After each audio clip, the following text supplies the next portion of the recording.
Hi again then guys, and welcome to of course another circuit tune for Gran Turismo Sport from the 1.43 selection of cars. This time we are returning to the Mitsubishi GTO. Of course we already reviewed the car, we took it around Le Mans for that review. Now though we're actually returning to Le Mans once again because the purpose of this tune is a little bit different to my usual circuit builds, and it's because the car itself is very different to many of my usual ones. As I mentioned in that review, the constant issue with the GTO is that it is very big and heavy.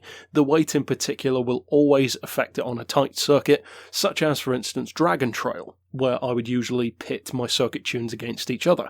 Now I tested this one on Dragon Trail in both N200 and N300 and it simply wasn't quick enough. It was a good 3 or 4 seconds slower than my even average tunes, let alone the best ones. Now I'm sure that some people could make it go quicker than that, but it just doesn't seem worth the amount of effort, really. Especially not when that's exactly what I mentioned in my review anyway. It's the kind of car that really needs a big, wide open circuit to get the best out of it. So instead of that, we are testing it at Le Mans, and instead of the usual N200 or N300, this one is built and optimized for N600, so serious territory, up around supercar territory even, and of course that is the peak of the car's tune. As far as the upgrades themselves go, I would recommend peak power and the lowest weight. Of course you could detune it if you want to, you could try N500 for instance, but I would recommend obviously changing around a few settings if you do decide to reduce the power, because obviously it won't be as quick, so the gearbox in particular will need to be changed. The traction control is turned off, of course it's all-wheel drive anyway. Now again, it is still a street car, albeit a very fast one, so I wanted to again give you an idea of what it could do on sports tyres, because then of course if you fit racing tyres it will be even quicker. So when you see my Le Mans lap in just a second, that is on sports tyres. So again, if you try it out and put racing tyres on there, I have no doubt you could go even quicker, and of course I could as well. Now as far as the suspension, I've lowered the ride height to 10mm higher than stock. You don't quite want it bottoming out on the ground, but you could take it lower if you want to. As far as the frequency on the springs, we've got 2.15, which is pretty high, pretty stiff. There's still a little bit of movement though in the suspension, even though it is very stiff between the springs and the dampers. The anti-roll I've got on 8 and 7. That might be a little bit too stiff for some people, maybe on the front end. Try it, see what you think, and of course adjust it if you do find it too stiff. As far as the compression on the dampers, we've got 65, 92 on the rebound, neutral camber on the back, half a degree on the front.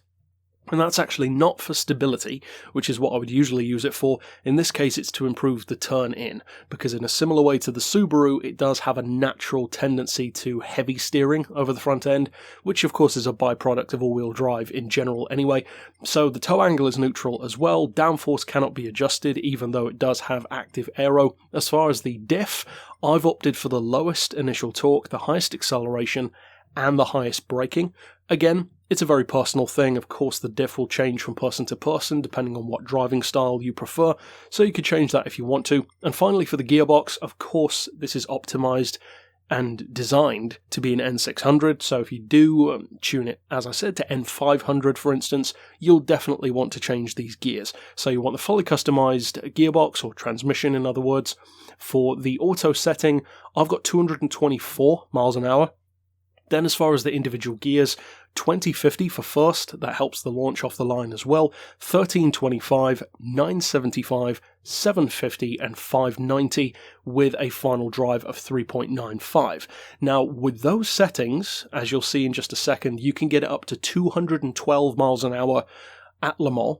You can get it to 220 miles an hour at Special Stage Route X, and that's still not on the red line, so you do have some slipstream potential. I think you could probably slipstream this car up to about 230 if necessary. So again, you're not necessarily going to beat all supercars and hypercars with it, but the combination of really good straight line speed and excellent handling and grip makes it a pretty formidable opponent against stuff like GTRs, Corvettes, maybe some Porsches. Don't necessarily expect to beat people in Veyrons and LaFerraris though, although with the Veyron you might have a chance, actually, because of the cornering. So that's it for the tune. Now of course what you want to see, as always, is what can it actually do on the track. Well, as I said, it is a very, very competitive car and a very fast one when used correctly. very much so a car that does not like tight circuits.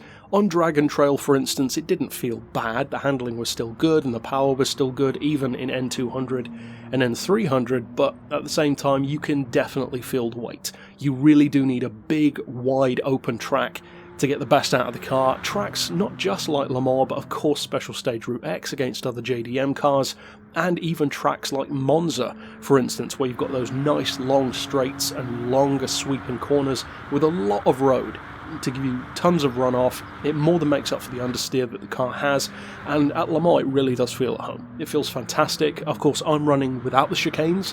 I ran with the chicanes in my review of the car, and that's using a similar tune to this one. I refined it a little bit more.